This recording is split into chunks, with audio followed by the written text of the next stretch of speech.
Yeah, so we have finite life and infinite life fixed assets, and then we have certain, if the company has any investment property. So investment property is basically you invest in something just with the hope of that property will appreciate or something like that. And then we also have something called as deferred tax assets. Any idea what is deferred tax assets?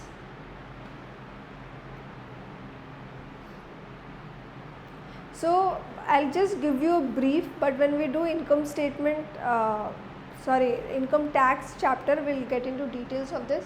So deferred tax assets is nothing but, so whatever tax you pay, so you prepare your income statement, here you have tax, and what the tax that you actually pay to tax authorities, can it be different or it has to be the same? Sorry? It can be different. Why can it be different? Maybe they think other companies might pay like in advance so that they can adjust. No. Okay, so now that we are talking about taxes, so what, when we spoke about revenue, we told that accruals, based on accruals we record our revenue. Maybe tax authorities don't allow you to do that. So whatever sales that you've done, based on what you've received as a cash, tax authorities might consider only that as your revenue, because whatever you have accrued, whatever you've sold on credit, there is a possibility that you might not be able to recover all of those money. Possibility. So tax authority will not consider that as your revenue. They will consider only what you have received as money as revenue, right? And also whatever are the expenses, you might record certain expenses based on estimates. Say you are into sales of consumer durables like television, refrigerator and washing machine and all of those things. So all of those products come with warranty, 5 years warranty, 10 years warranty. So what does warranty mean? They will replace or repair. So that's an expense from the company's perspective. So when should the company record that expense? Whenever they incur or when they record the revenue against that. So tax authority says, whenever you incur those expenses, I will give you an deduction in your taxable income. But how we do the accounting is, say I have sold 100 television. So against that, may a couple of them can broke down, say 5% can be as part of my warranty expenses. So as per matching principle, whenever I am recording revenue, the same year I will record whatever are the expense estimates I have for those revenue as per matching principle. The year I will record revenue, the same year I will record their expenses. So tax authority says I will not give you a deduction unless and until you incur those expenses, because what we are recording are estimates, are not actuals. Tax authority says I will give you deduction only on actuals. So this can be one of the reasons for differences in taxes that you are paying. Your revenue is different as per tax authority, your expenses are different. Okay. So now say tax authorities comes up with something called as your tax payable, which you pay as taxes. So when your tax payable is high and the tax that you have according to your books of account is low, you have paid extra tax generally when you look at it. So that will act as your deferred tax asset. So in future, whenever you pay taxes, that will give you a deduction, since you have paid excess tax, right? And when it happens the other way round, that you paid lower taxes as opposed to your books of accounts, you will give rise to deferred tax liability. Simple.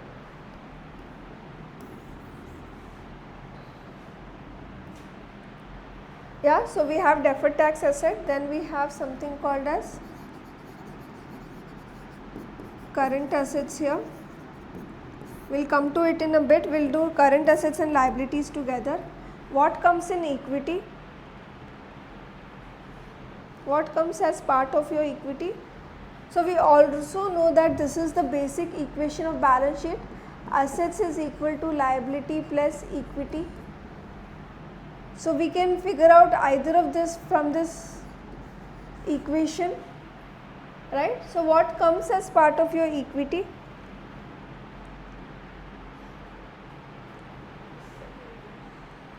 So whatever stocks that the company has issued, so capital, any kind of capital contributed by the promoters of the company, owners of the company, that will be on top. So any business that you start, the owner has to invest their own money, some portion of it.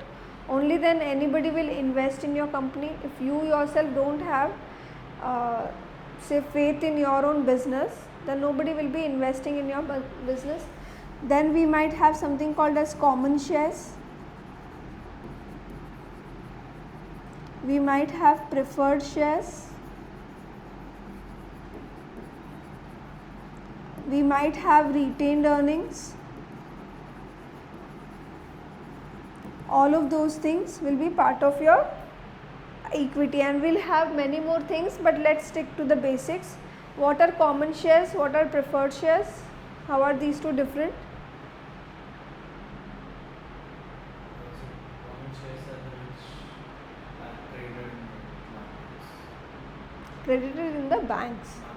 Markets which are listed in the stock market, wherein the buy and share that we do through our brokers are common shares. What are preferred shares? In the same way, but whenever there is a dividend or if the company is going to get bankrupt, these Are shares given preference over common shareholders. So there are certain features of preference shares which are equal to debt, and certain features which are similar to common shares.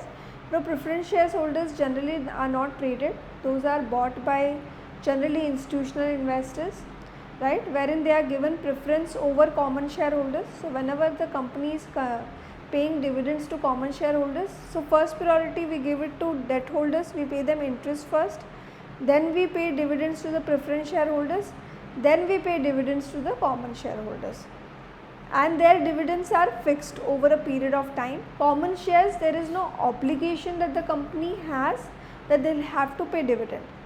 When you borrow money, there is an obligation that you need to pay them interest. Preference share also, 90% of the time you have an obligation that you will have to pay them dividend. And common shares, it depends on how the company's profitability is, do they want to pay dividend or no, there is no obligation there. So when it comes to riskiness, common shares are more risky than the preference shares. Okay, so these are the two difference. Retained earnings, sorry? and also the preference shareholders don't have the Voting rights, they don't have voting rights. So all of these we'll learn it in detail when we're doing equity. What are the differences? Within preference shares also there are different kinds of preference shares: participating, non-participating, convertible, non-convertible, all of those things. So we'll get into details when we are doing equity.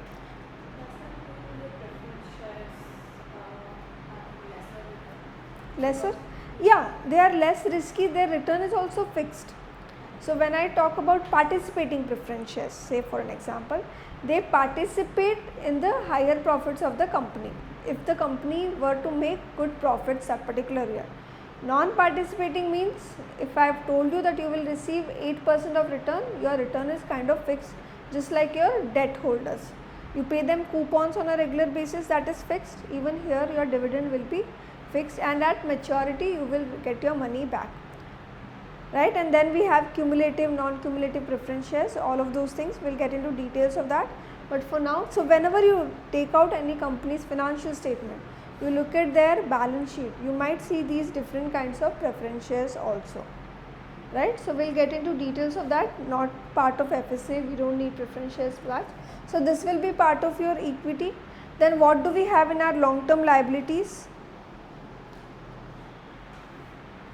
If the company has taken any long-term loans from the banks, or if the company has issued any kind of bonds, or we can have our deferred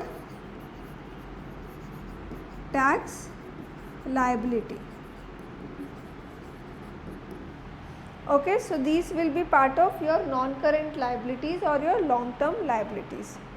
Loans that you have taken for long-term. If you have taken any short-term loan within 1 year, those will come as part of your current liabilities. But if you have taken long-term loans for say 5 years, 10 years, all those will come under your long-term liabilities.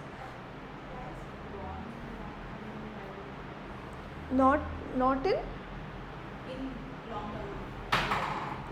It is in part of long-term liabilities, right? Why? Okay, so why not? So companies can issue bonds for X number of years. What are bonds?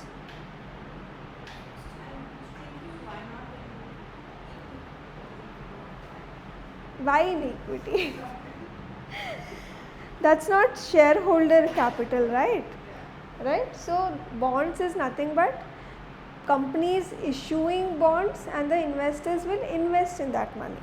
So again, bonds comes with a lot of restrictions, as in you'll have to pay them interest on a regular basis, pay them back their principal, you can pay them principal on a regular basis or at the end during maturity, so on and so forth. Yeah, bonds, loans, again different loans are generally we take from banks, financial institutions. Bonds can be bought by institutional investors or retail investors also. And deferred tax liability, we've just discussed how does it come. Yeah, it's long term, it's not short term. Yeah. So now, do we understand all of these things? Are we clear till here? Now let's look into current assets. Yeah. So is there only deferred tax liability, or is there something called as just deferred tax? Deferred. So what does deferred mean? Something that you will pay in future. So for example, let's say there is a company who are facing some kind of Acquisition, Yeah. okay. So if the acquisition is proven right, let's say they might be in a position of paying, let's say, 100 crore of fine. So this they will book it somewhere. Possible. So even that can come as part, if at all they were to pay any liability in future, not pertaining to tax alone, but any other nature of liability that can come as part of deferred liability for sure. So again, this differs from company to company. Once you look into any company's financial statement, you will see there are certain liabilities or assets which are not across. So whatever we are discussing here is common that you will find in all the companies, all the industries. But industry specific, you will have certain assets, certain liabilities. So when you look at any financial institutions balance sheet, their assets will be different. Their assets will be the loans that they have made, but here where are we showing loans?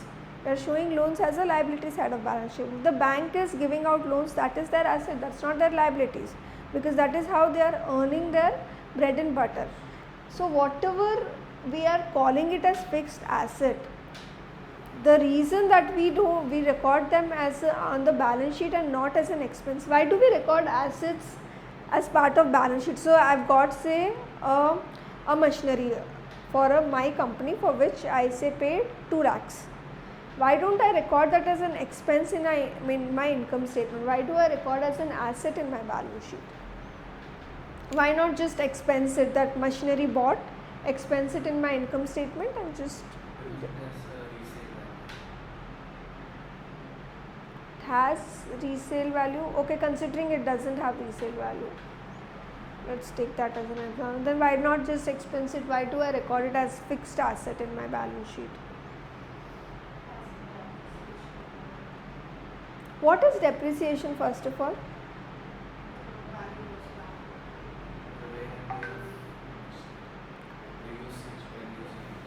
Okay, wear and tear, yes, but how do we measure the wear and tear of the machinery? You won't be able to. So You won't be. Now let's say if we have spent X amount, so we will depreciate over the period of time. Yes, so we are just spreading across its cost over a period of time. The reason we do that is, say I've got a machinery worth 2 lakhs. I will be using that over a period of time. I will get its economic benefit over a period of time. So it's not just for this year that I just expense it and do away with it. I'll get its economic benefit for next 4 years, 5 years. So through depreciation, I'll just spreading its cost in my income statement over the next 5 years. over the next 5 years. But if you are paying salary, does it have any economic benefit in the future? It is, they've given their services, now you're paying them and you're done with it. It is referring to the current period. So whatever are the expenses associated with the current period, you will record it as part of income statement. Any expense that you've incurred which will give you economic benefit in the future, you will record it as part of your balance sheet, which is called as capitalization. You are capitalizing your expenses, or you can put it as part of your expense in your income statement. So again, how does it impact your income statement, balance sheet? We'll look into it when we are doing income statement, right? So now we understand why do we record something as fixed asset, because it has economic benefit in the future, and through depreciation or amortization we are just spreading its cost over a period of time. So for tangible asset we have depreciation that we record, and for intangible the terminology is amortization. Terminology is different. So now coming to current asset or current liability. What are current assets? Why are we recording? Current means in the near future. We can have it as liquid. So what are forms as part of current assets? Okay, cash, the most liquid asset. Cash or bank. What else? What else comes as part of current assets now that both of you have done? Sorry? So basically your accounts receivables, can I say that? Accounts receivables is nothing but whatever you have done sales on credit. Those you are supposed yet to receive the money, which you are supposed to receive in the near future, next 30 days, 60 days, 90 days, depending on whatever is your credit period. So those I will record as assets. So I will have to record that somewhere, right? If I made a sales of say 10 television to a college for their screen like this, they might not pay me immediately because I have that contract with them that they keep buying from us on a regular basis for whatever new classrooms they construct or whatever new branches that they have. So we have a credit cycle of 30 days say. So I will record the sales say, and I have done that sales in the month of March. So March 31st considering is our year end. So I will record that as revenue, and at the same time I also record that as accounts receivable, whatever was the selling cost into the number of units which I might receive in the next year, next financial year, April or May, depending on whatever is our credit cycle. So that will record as accounts receivable. Then we have, what else do we have? It's part of current assets, accounts receivables, cash and bank. We might have inventories. What is inventory? The stock which are yet to be sold. So once the sale happens, these will reduce from here, and then we will record cost of goods sold. Right, and we can also have something called as marketable securities. Securities that we can immediately convert into cash if we are in need of cash. Right, so cash and marketable securities are considered as the most liquid current asset. And the least liquid current asset is which one? Most liquid is cash and marketable security, which you, whenever you want cash, you just, if you have money in the bank, you can use that to pay all your operating expenses, or you, whatever securities that you have which you can convert into cash within a day, are the most liquid current asset. Which is the least liquid out of AR and inventory? Inventories. Why?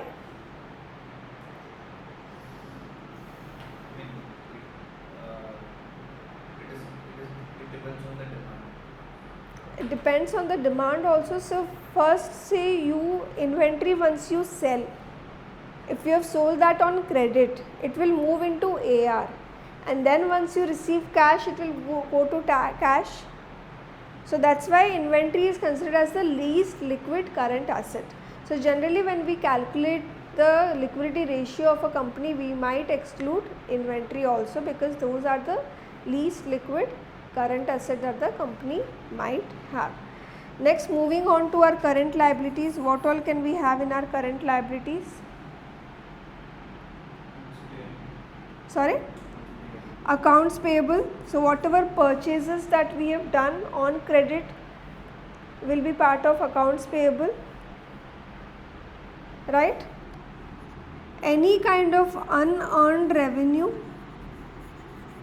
What is unearned revenue?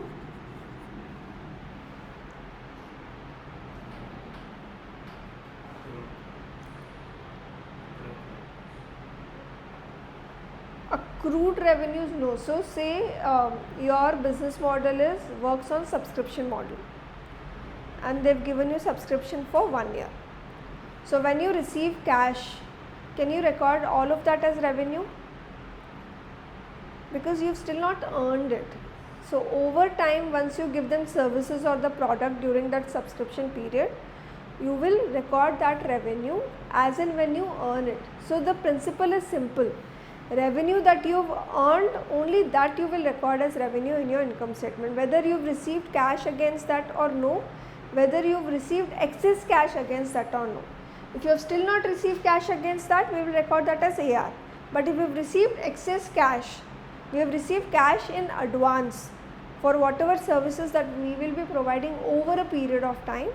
So as and when we basically earn that revenue, we give them the services. Say, take an example of your Netflix or Prime videos, right? We give them the money for 1 year subscription, right? So over a period, once they give us the services of we using Netflix, they will record that as revenue, and the money will start reducing from here.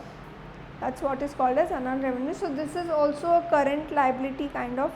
We are not supposed to pay money to anybody, but it is not something that we have still earned. So that's a unearned revenue that we record as current liability, right? So current assets minus current liability, what does it give us?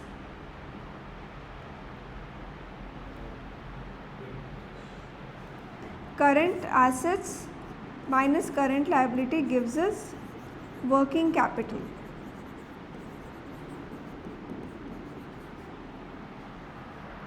Working capital is nothing but the money that we need for our day-to-day operations. In the unearned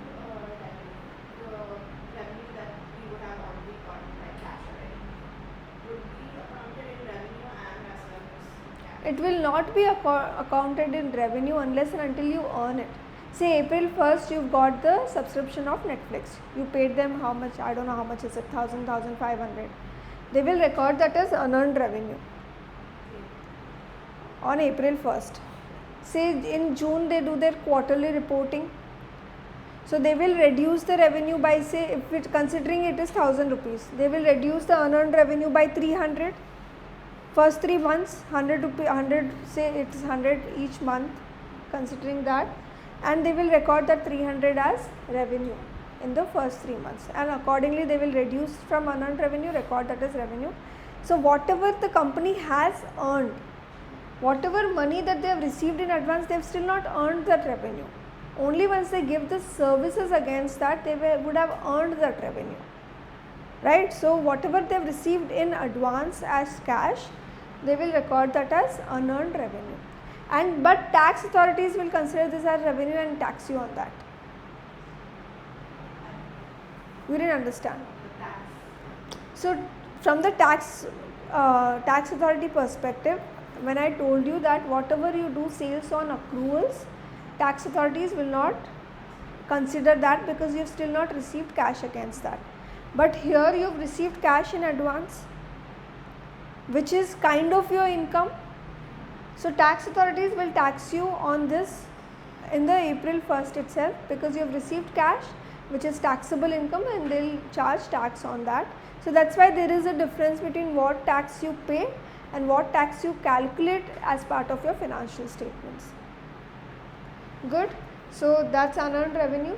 Okay, so what does current asset and current liability tell you about the company's financial position?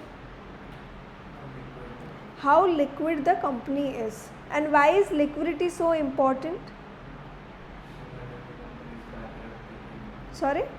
so that it is, the shareholders will feel safe. Shareholders will feel safe also if the company has any kind of obligation like pay interest or return back the principal, they are able to meet those obligation, or if there is any investment opportunity available also, even that they are able to meet. And also if there is any kind of uncertainty that we see in anything that is external to us, and to sustain those kind of uncertainties, we want the company's financial position to be a little liquid, right? So that's why company don't keep everything in cash, they might keep most of it in marketable securities, but so that at least some interest that they are able to earn out of it, right? So liquidity position of any company tells you a lot about how the company sustainability is looking like.